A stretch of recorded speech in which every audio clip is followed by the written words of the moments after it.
नमस्कार दोस्तों। आज मैं आपको श्रीमद् भगवत गीता के दूसरे अध्याय के बारे में बताऊंगा। संजय बोले, उस प्रकार करुणा से व्यापत और आंसुओं से पूर्ण तथा व्याकुल नेत्रों वाले शोकयुक्त उस अर्जुन के प्रति भगवान मधुसूदन ने ये वचन कहा। श्री भगवान बोले, हे अर्जुन, तुझे इस असम्य में यह मोह किस हेतु से प्राप्त हुआ? क्योंकि ना तो यह श्रेष्ठ पुरुषों द्वारा आचरित है, ना स्वर्ग को देने वाला है और ना कीर्ति को करने वाला ही है। इसलिए हे अर्जुन, नपुंसकता को मत प्राप्त हो, तुझ में यह उचित नहीं जान पड़ती। हे परंतप, हृदय की तुच्छ दुर्बलता को त्याग कर युद्ध के लिए खड़ा हो जा। अर्जुन बोले, हे मधुसूदन, मैं रणभूमि में किस प्रकार बाणों से भीष्म पितामह और द्रोणाचार्य के विरुद्ध लड़ूंगा? क्योंकि हे हरिसूदन, वह दोनों ही पूजनीय हैं। इसलिए इस महानुभाव गुरुजनों को ना मारकर मैं इस लोक में भिक्षा का अन्न भी खाना कल्याणकारक समझता हूँ। क्योंकि गुरुजनों को मारकर भी इस लोक में रुधिर से सने हुए अर्थ और कामरूप भोगों को ही तो भोगूंगा। हम ये भी नहीं जानते कि हमारे लिए युद्ध करना और ना करना, इन दोनों में से कौन सा श्रेष्ठ है, अथवा ये भी नहीं जानते कि उन्हें हम जीतेंगे या हमको वे जीतेंगे। और जिनको मारकर हम जीना भी नहीं चाहते, वह ही हमारे आत्मीय धृतराष्ट्र के पुत्र हमारे मुकाबले में खड़े हैं। इसलिए कायरता रूप दोष से उपहत हुए स्वभाव वाला तथा धर्म के विषय में मोहित चित हुआ मैं आपसे पूछता हूँ कि जो साधन निश्चित कल्याणकारक हो वह मेरे लिए कहिए, क्योंकि मैं आपका शिष्य हूँ। इसलिए आपके शरण हुए मुझको शिक्षा दीजिए।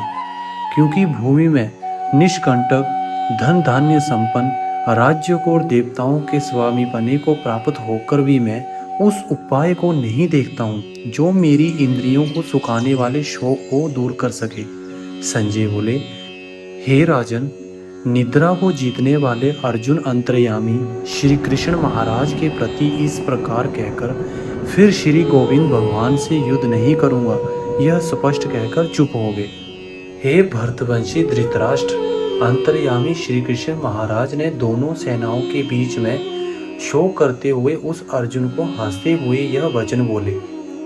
श्री भगवान बोले, हे अर्जुन, तू ना शोक करने योग्य मनुष्यों के लिए शोक करता है और पंडितों के जैसे वचनों को कहता है, परंतु जिनके प्राण चले गए हैं उनके लिए और जिनके प्राण नहीं गए हैं उनके लिए भी पंडित जन शोक नहीं करते। ना तो ऐसा ही है कि मैं किसी काल में नहीं था, तू नहीं था, अथवा ये राजा लोग नहीं थे, और ना ऐसा ही है कि इससे आगे हम सब नहीं रहेंगे। जैसे जीवात्मा की इस देह में बालकपन, जवानी और वृद्धावस्था होती है, वैसे ही अन्य शरीर की प्राप्ति होती है। उस विषय में धीर पुरुष मोहित नहीं होता। हे कुंती पुत्र, सर्दी गर्मी और सुख दुख देने वाले इंद्रिय और विषयों के संयोग तो उत्पत्ति विनाशील और अनित्य है। इसलिए हे भारत, उसको तू सहन कर। क्योंकि हे पुरुष श्रेष्ठ, दुख सुख को समान समझने वाले जिस धीर पुरुष को ये इंद्रिय और विषय के संयोग व्याकुल नहीं करते, वह मोक्ष के योग्य होता है। अस वस्तु की सत्ता नहीं है और सत का अभाव नहीं है। इस प्रकार तत्वज्ञानी पुरुषों द्वारा इन दोनों का ही तत्व देखा गया है। नाश रहित तो तू उसको जान जिसे यह संपूर्ण जग दृश्य वर्ग व्यापक है। इस अविनाशी का विनाश करने में भी कोई समर्थ नहीं है। इस नाश रहित अप्रमेय नित्य स्वरूप जीवात्मा के ये सब शरीर नाशवान कहे गए हैं। इसलिए हे भरतवंशी अर्जुन, तू युद्ध कर। जो उस आत्मा को मारने वाला समझता है तथा जो इसको मरा मानता है, वह दोनों नहीं जानते। क्योंकि यह आत्मा वास्तव में ना तो किसी को मारता है और ना किसी के द्वारा मारा जाता है। यह आत्मा किसी काल में भी ना तो जन्मता है और ना मरता है, तथा ना ये उत्पन्न होकर फिर होने वाला ही है। क्योंकि यह अजन्मा, नित्य, सनातन और पुरातन है। शरीर के मारे जाने पर भी यह नहीं मारा जाता है। हे प्रीता पुत्र अर्जुन, जो पुरुष इस आत्मा को नाश रहित, नित्य, अजन्मा और अभेय जानता है, वह पुरुष कैसे किसको मरवाता है और कैसे किसको मारता है। जैसे मनुष्य पुराने वस्त्रों को त्याग कर दूसरे नए वस्त्रों को ग्रहण करता है, वैसे ही जीवात्मा पुराने शरीरों को त्याग कर दूसरे नए शरीरों को प्राप्त होता है। इस आत्मा को शस्त्र काट नहीं सकते, इसको आग जला नहीं सकती, इसको जल गला नहीं सकता और वायु सुखा नहीं सकती, क्योंकि यह आत्मा अशेद है। यह आत्मा अध्याय है, अक्लेद और निसंदेह अशोच्य है, तथा यह आत्मा नित्य, सर्वव्यापी, अचल स्थिर, रहने वाला और सनातन है। यह आत्मा अव्यक्त है, यह आत्मा अचिंत्य है और यह आत्मा विकार रहित कहा जाता है। इससे हे अर्जुन, इस आत्मा को उपयुक्त प्रकार से जानकर तू शोक करने के योग्य नहीं है, अर्थात तुझे शोक करना उचित नहीं है। किंतु यदि तू इस आत्मा को सदा जन्मने वाला तथा सदा मरने वाला मानता है, तो भी हे महाबाहु, तू इस प्रकार शोक करने को योग्य नहीं है, क्योंकि इस मान्यता के अनुसार जन्मे हुए की मृत्यु निश्चित है और मरे हुए का जन्म निश्चित है। इससे भी इस बिना उपाय वाले विषम में तू शोक करने के योग्य नहीं है।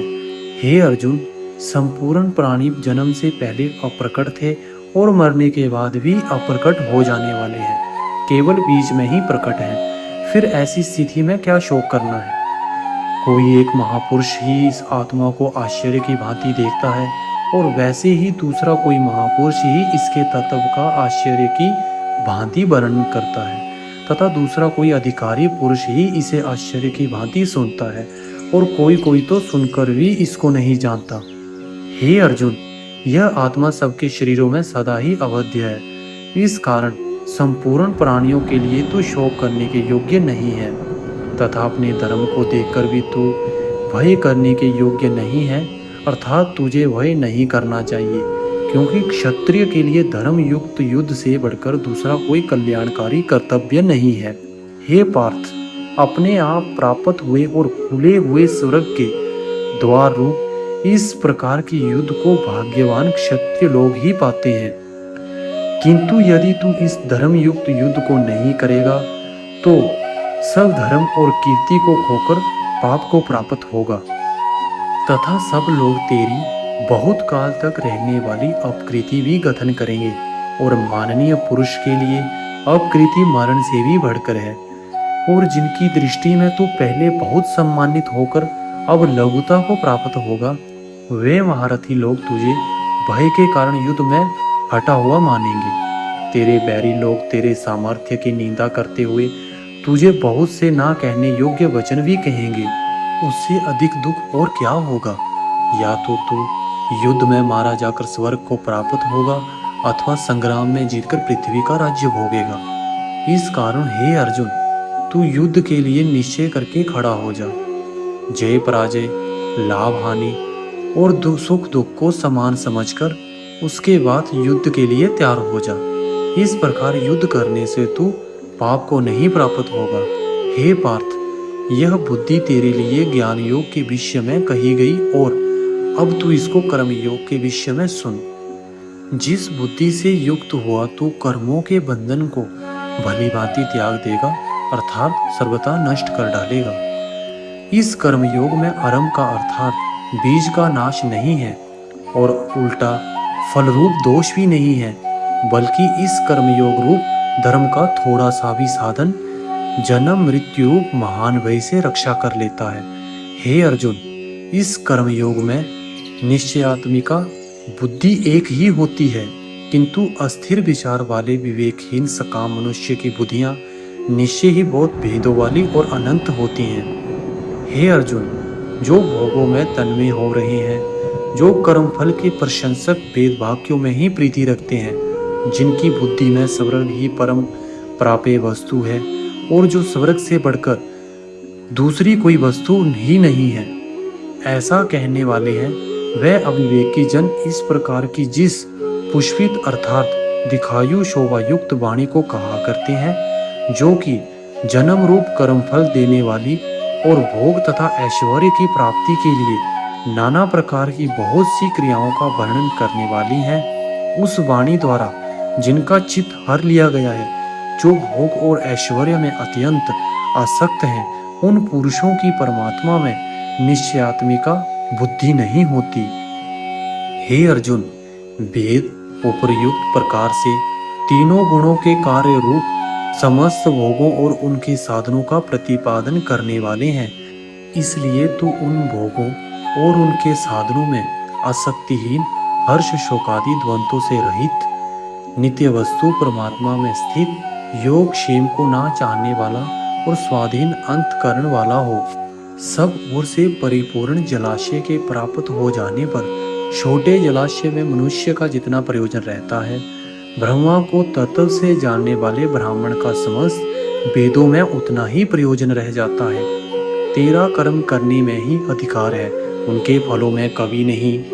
इसलिए तू कर्मों के फल का हेतु मत हो तथा तेरी कर्म करने में भी आसक्ति ना हो। हे धनंजय, तू आसक्ति को त्याग कर तथा सिद्धि और असिद्धि में समान बुद्धि वाला होकर योग में स्थित हुआ कर्तव्य कर्मों को कर, क्योंकि समत्व भाव ही योग कहलाता है। इस समत्व बुद्धि योग से सकाम कर्म अत्यंत ही निम्न श्रेणी का है। इसलिए हे धनंजय, तू समबुद्धि में ही रक्षा का उपाय ढूंढ अर्थात बुद्धि योग का ही आश्रय ग्रहण कर, क्योंकि फल के हेतु बनने वाले अत्यंत दीन हैं। समबुद्धि युक्त पुरुष पुण्य और पाप दोनों को इसी लोक में त्याग देता है, अर्थात उनसे मुक्त हो जाता है। इससे तू समत्व रूप योग में लग जा। ये समत्व रूप योग ही कर्मों में कुशलता है, अर्थात कर्म बंधन से छूटने का उपाय है। क्योंकि समबुद्धि से युक्त ज्ञानी जन कर्मों से उत्पन्न होने वाले फल को त्याग कर जन्म रूप बंधन से मुक्त हो निर्भाकर परम पद को प्राप्त हो जाते हैं। जिस काल में तेरी बुद्धि मोहरूप दलदल को भली भांति पार कर जाएगी, उस समय तू सुने हुए और सुनने में आने वाले इस लोक और परलोक संबंधी सभी भोगों से वैराग्य को प्राप्त हो जाएगा।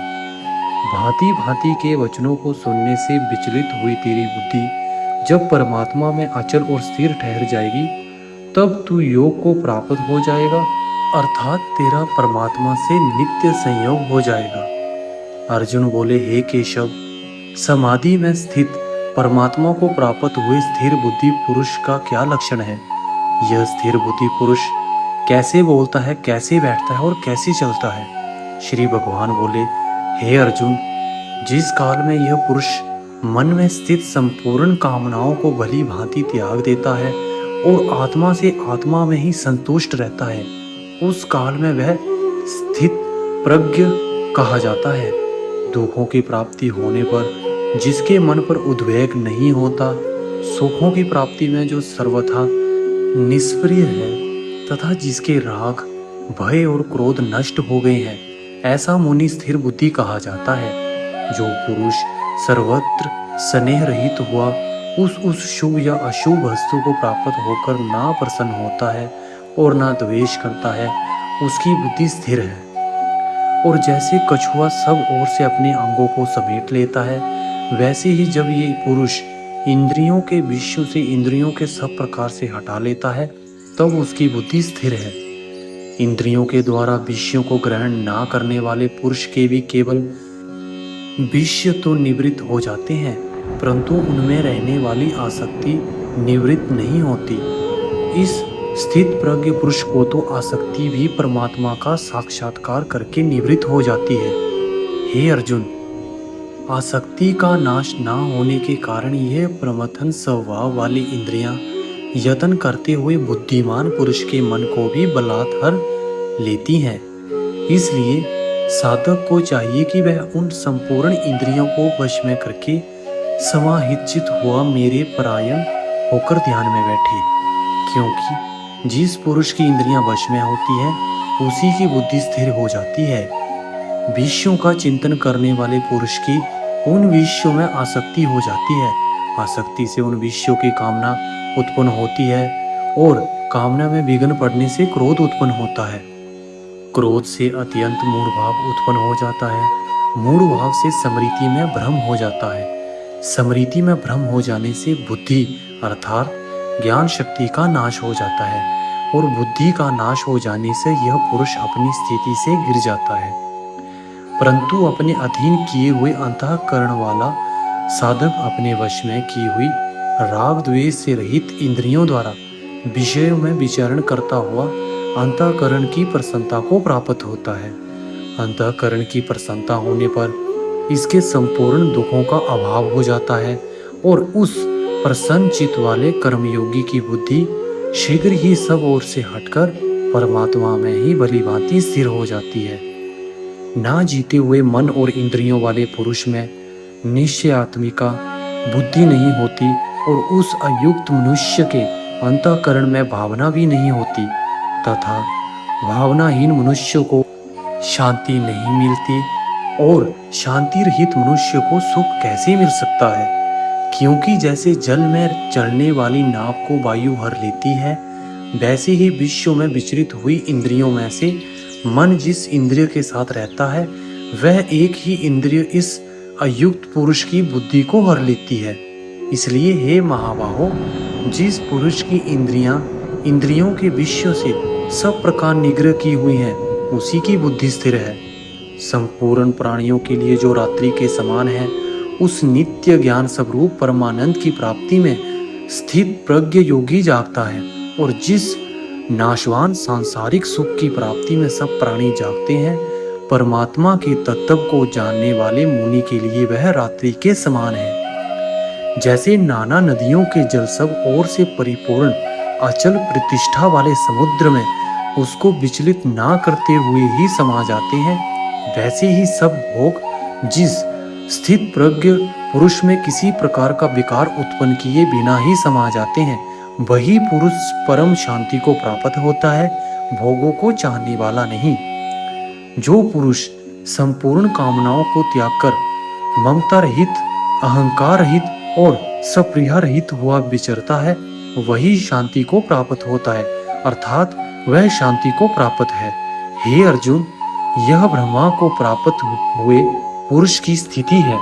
इसको प्राप्त होकर योगी कभी मोहित नहीं होता और अंतकाल में भी इस ब्राह्मी स्थिति में स्थित होकर ब्रह्मानंद को प्राप्त हो जाता है।